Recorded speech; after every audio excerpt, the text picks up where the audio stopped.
ጥቃትሽ ጋሻ ለችግርሽ ድራ ለችግርሽ ድራ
Leaders of the Tigray People's Liberation Front.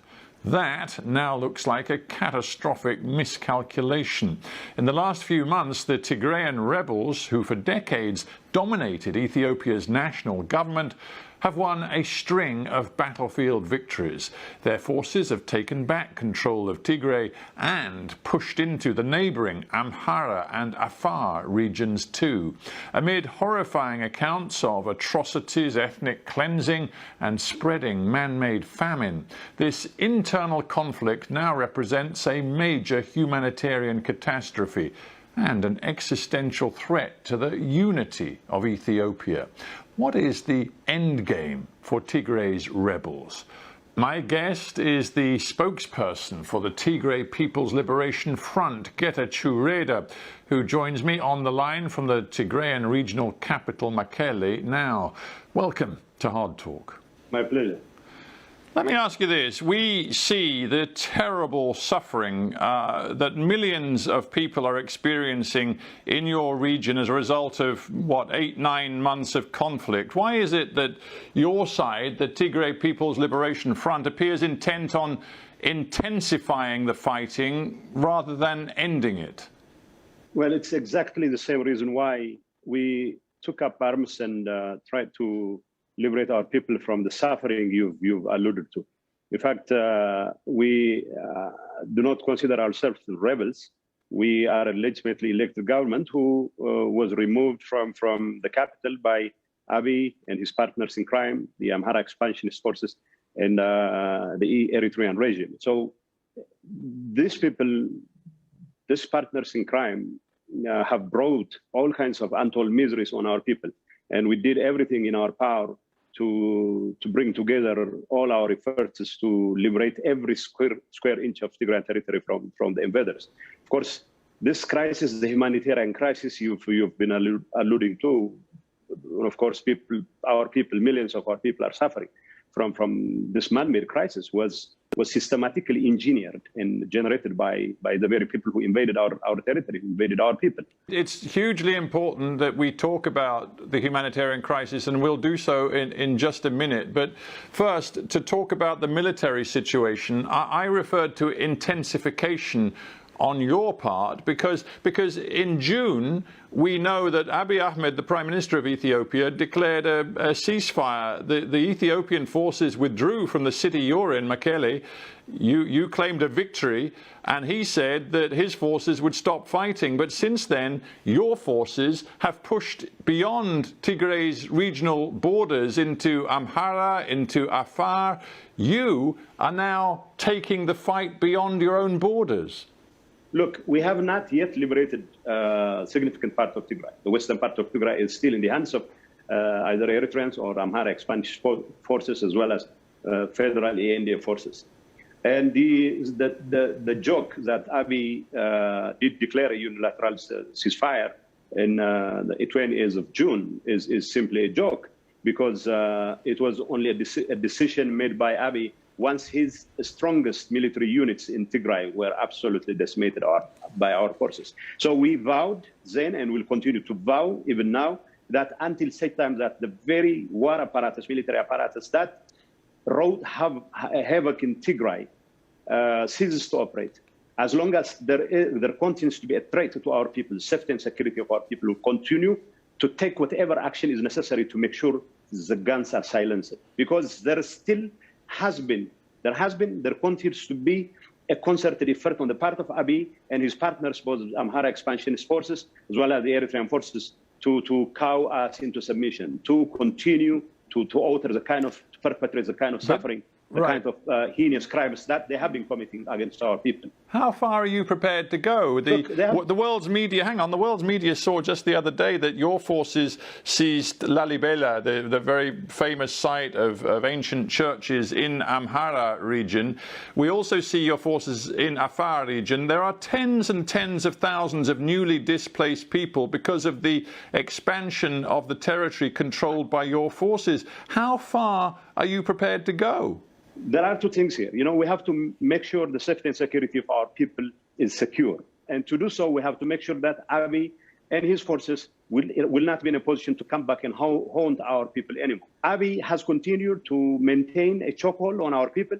He has cut off communications, he has cut off electricity, he has cut off access to humanitarian aid, and he wants us to continue what he has failed to achieve in the war front, to continue through the kind of siege he has imposed on the people of Tigray. So we have made it abundantly clear that until such time that such a siege is lifted and that our people are back to normalcy, that no amount of security threat continues to be posed against our people by Because Eritreans or Ethiopians or the Amhara expansionists will continue to take whatever action is necessary. So to be clear, let's keep this as concise as we can. To be clear, you're saying that as things stand right now, you have on your side, that is the TPLF side, Tigrayan People's Liberation Front side, you have no interest in a ceasefire right now. We have made it abundantly clear that we will agree to a ceasefire, a negotiated ceasefire, as long as the conditions we have put forward are met.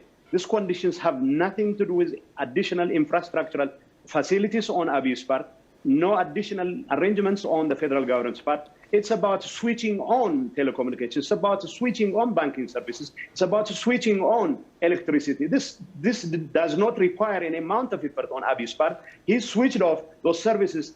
I understand you're saying that the Ethiopian government and its allies must open up all of the services, the communications, the supply routes into Tigray as a precondition for ceasefire, but the U.S. government, never mind the Addis government, the U.S. government is saying that another immediate, urgent precondition for a ceasefire must be you withdrawing your forces from Amhara and from Afar regions. And I want to know if you're prepared to do that. We're not prepared to do that. While we understand where the Americans are coming from, while we understand the kind of exerted effort they have, the kind of concerted efforts they have exerted on behalf of our people, we are very grateful to that. But we totally beg to differ when it comes to withdrawal of our forces back to Tigray, because we still have to liberate every square inch of Tigray territory. The West is still in the control of Amhara expansionists, the Eritreans, and the federal forces. Second, we don't have any security arrangement which will ensure that Abiy, with his declared intention to commit genocide in Tigray, will not come back and unleash the kind of suffering he had perfected into an art form the last 9 months. I'm listening very hard to what you're saying, and when you accuse Prime Minister Abiy Ahmed, whose ruling party, let us not forget, did win a crushing majority of seats in the federal parliament just a couple of months ago, when you accuse, I consider that a joke. Well, you say it's a joke, but when he is accused by people on your side of genocide, I'm wondering whether you're really saying that there can be no peace as long as Abiy Ahmed is still in power in Addis Ababa. Is that what you're saying? I don't care if he sticks around in Arat Kilo, but what I care more about is whether he is in a position to threaten the safety and security of our people anymore. Whether he stays put in Arat Kilo is a totally different story. Ethiopians are entitled to pick their own leader, and if they want to maintain Abiy Ahmed as their leader, even if he presides over the disintegration of the nation, that is the least of my problem at this point in time. Hang on, Abiy Ahmed isn't their leader, he's also your leader. You are an Ethiopian. I respectfully disagree. He's not my leader. I didn't take part in the elections. And I would have you do not live in a separate state called Tigray. You live in Ethiopia, and Tigray is one region within Ethiopia. Yes, I live in Ethiopia, but I live in a territory which we, thanks to the struggle of our people, have liberated from the chokehold of Abiy Ahmed. Except that he wants to extend his chokehold through other means, because he happens to control the switch in Addis. But so that's your agenda, is it? It's separatism. What this is really all about, it's important people around the world know this, is that you are seeking entire separation from Ethiopia. You no longer regard Addis Ababa and Prime Minister Abiy Ahmed as legitimate rulers of your country. No, I don't consider Abiy Ahmed as the legitimate leader, not only of Tigray, but also the Oromos or even the Amhara. So as far as we're concerned, it's separatism to the extent that there is a tendency of separatism in Tigray. It's imposed on us. It is because Abiy and his partners in crime caused the kind of suffering which no one in their right mind could have imagined would come from a government that considers them its own. So, to the extent that there is a tendency of separatism, I don't think this was something we willfully pursued. This was not something that was part of our agenda. It still is not part of our agenda, but we have to make sure that our people have their right to self-determination, and they should have unfettered access to the full exercise of this right. Whether Abiy is considered a legitimate leader by the rest of the world is of no relevance as far as we're concerned. When I hear you use this kind of language, I then read what Abiy Ahmed said to Ethiopians just the other day. He said that he was calling up all able-bodied civilians who could serve to join the military. He said, we need to, quote, halt the destruction of the treasonous and terrorist TPLF organization and the machinations of foreign hands once and for all. So you talk of separatism, he describes you as treasonous and terrorist. There is no reason to believe that this conflict is going to get anything but much worse. You should stand to be corrected. I didn't say we are for separatism. To the extent that there is a tendency of separatism, it is imposed upon us. And I'm particularly proud of the fact that our people are fighting to the nail to make sure that their self-determination rights are fully exercised, fully protected. Whether that will result in independence is an entirely different matter. As far as we're concerned, Abiy committed genocide in the people of Tigray. He didn't do it simply because he was forced into it. It was because there was a method to the madness that was visited upon Tigray. There was a method, a systematic nature of the campaign that he unleashed against the people of Tigray. His forces committed rape. His forces committed forced disappearances. His forces committed all kinds of heinous crimes. We'll get to the accusations of atrocities, egregious abuses of human rights. I'm not talking about accusations. We'll get to them because, frankly, you know that they apply to your side as well as Abiy's side in this conflict, and we'll talk about them in just a moment. But before we get there, let us just consider the hundreds and hundreds of thousands of people, civilians, who might listen to this conversation between you and me and might be in despair because they know that the tone you are taking, just as the tone taken in Addis Ababa, suggests this conflict is going to get worse. 400,000 people, according to the UN, are already facing man-made famine because of it. We see hundreds and hundreds of thousands of people already displaced because of this conflict, and you appear to be prepared to see those numbers get much worse. It would be unfair to accuse us of intensifying the conflict. The ball is in Abiy's court. It is for Abiy to agree to the very terms we have put forward, because it doesn't require, like I said earlier, it doesn't require an additional arrangement on his part. All he has to do is switch off the services, okay? Once he does that, we can sit together and negotiate on, conditions for a negotiated ceasefire. He wants us to continue to maintain his chokehold on our people. He wants us to continue to bombard our people. He sends divisions after divisions simply because he has claimed that he has declared unilaterally a ceasefire. Doesn't mean it was indeed a ceasefire. In fact, his call to arms to the entire civilian population of Ethiopia is another form of calling on genocide against the people of Tigray. We've discussed Abiy Ahmed, and you've used your accusations many times. Let's move on.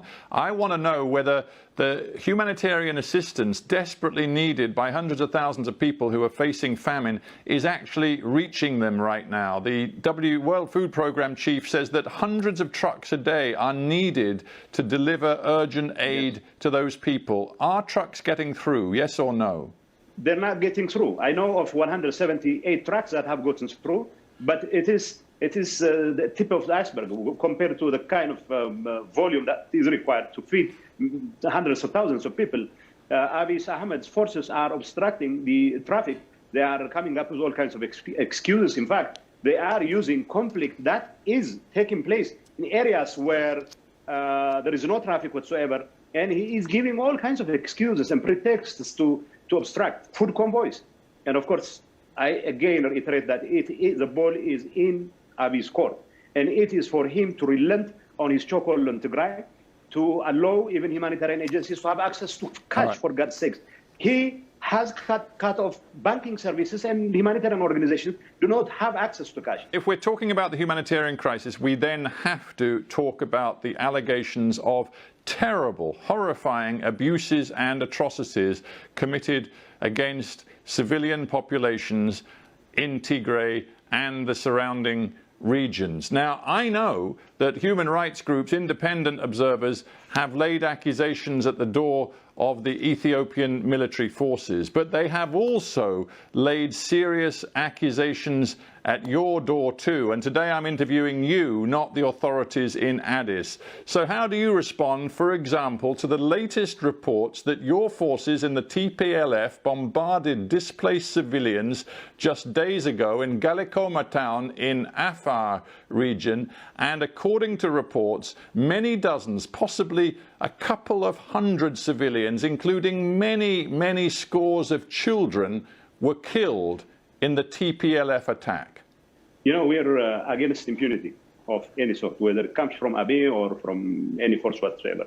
As far as this Galikoma incident is concerned, we have made it abundantly clear that we're open for investigation, independent investigation. But to put matters in perspective... Well, you must know. You're a senior advisor to the TPLF governing authority. You must know whether your military forces, the Tigrayan Defense Forces, did bombard civilians and cause multiple casualties. You know, the story that Galikoma was bombarded by our forces, an absolute lie. You know how I know? Because our forces were operating there. Our commando units neutralized an Afar special unit, and it's only the Afar special units, while retreating, who destroyed a government warehouse. But the claim that hundreds of children are killed is something we take seriously. But as far as we're concerned, it is not the work or the job of our military forces. Well, people might wonder how real your investigation is going to be if you've already dismissed the accusations as lies. I'm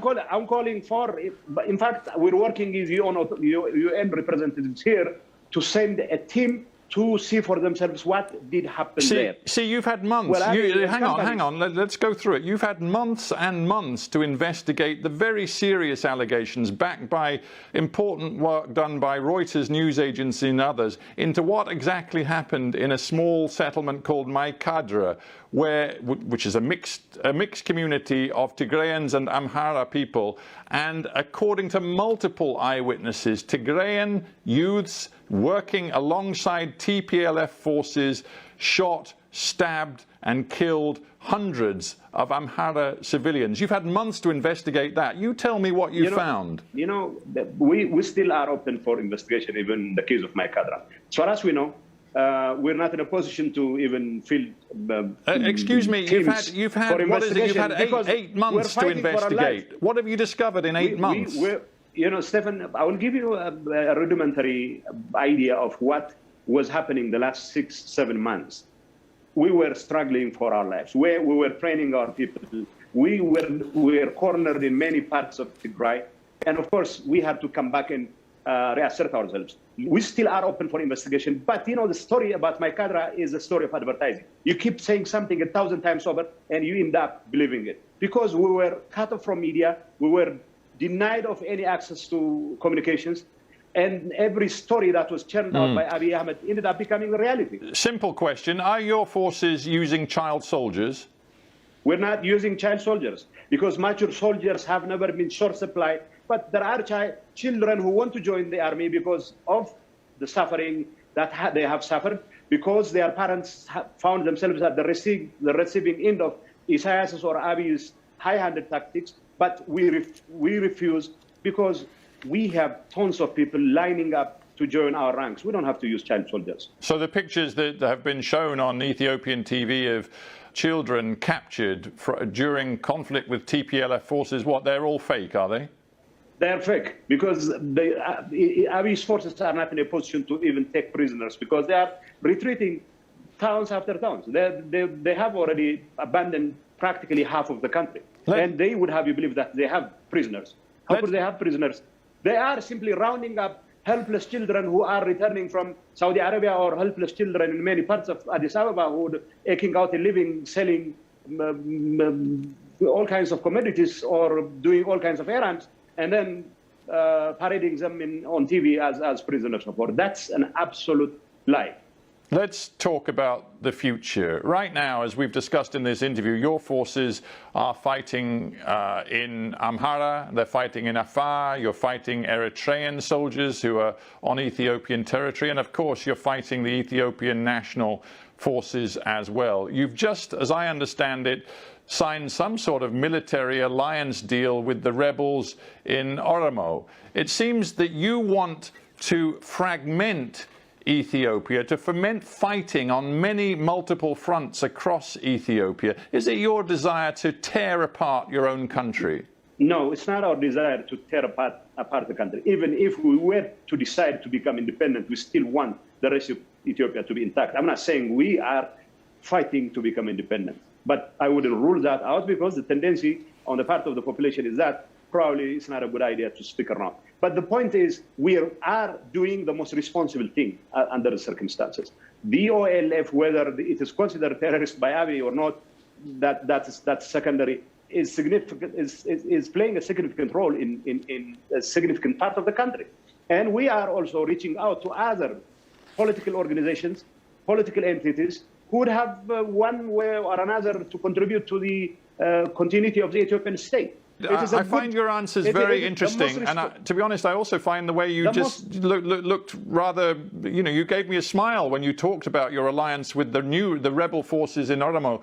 I'm just wondering, when one leading analyst says that there is a real possibility, a real possibility of genocidal violence in Ethiopia, and it is increasing week upon week, do you agree with him?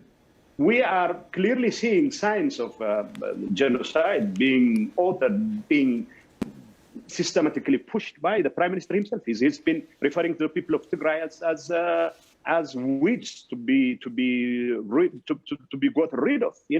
This kinds of vitriolic propaganda is obviously creating tension. So of course, the writing is on the wall.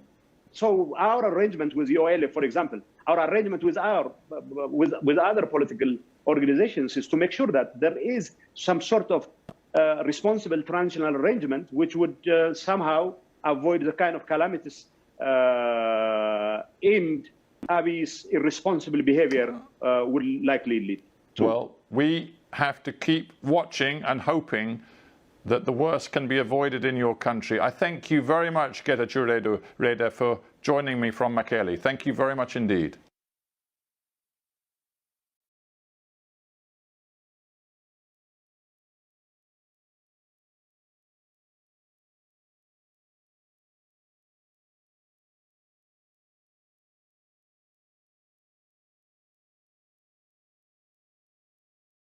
Hearing about the ability of these aid trucks to get through? It's been a tremendous challenge for aid agencies to get through to Tigray for a number of different reasons. One of them being that the Tigrayan People's Liberation Front, which is the rebel group that's fighting the Ethiopian army, has not accepted a ceasefire that's been implemented by the Ethiopian government, and has expanded its war outside of Tigray into the neighboring regions, including Afar, which is the area that's being used as a staging ground, the only route available indeed to get supplies into Mekelle. And so this has caused an incredible backlog that aid agencies claim is being aggravated by the Ethiopian government. It must be hard actually for the aid agencies to know where to get the supplies to. There is a great deal of population displacement in the region, although it is reported that since the TPLF is now entirely in control of Tigray, that much of those movements have settled down, and that the delivery of aid within Tigray itself, once the aid can get in, has actually become a little bit more simple than it was when the area was an active conflict zone. And you were saying, fighting is still going on, indeed has been spreading. I mean, there are deep roots to this tension, to the anger between the different factions in Ethiopia. There are. Obviously, the TPLF was a dictatorship for almost 30 years, and it ruled Ethiopia brutally. Since the coming to power of Abiy Ahmed, the TPLF has mostly been confined in its own northern region. But in November, it launched an attack on federal forces, which has led to a long and increasingly brutal conflict between the two sides. There's an insurgency that's underway in Tigray, and the TPLF has threatened even to march on Addis Ababa in an effort to retake power at the national level. This has obviously caused Ethiopians who lived in terror of the TPLF for decades to feel a great deal of fear and anger. And it's leading to reprisals, particularly among the Afar and Amhara communities, against aid workers who are trying to deliver aid that they fear will be diverted to the TPLF.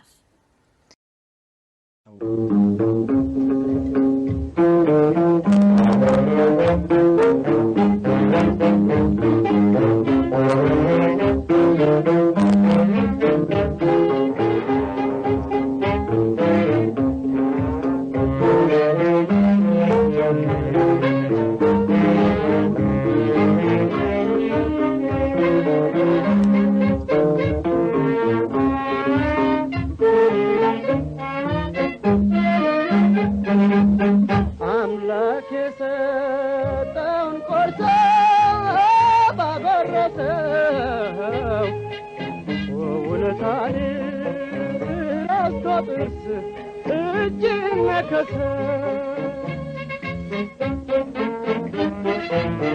አምላክ የሰጠን ቆርሶ ባጎረሰ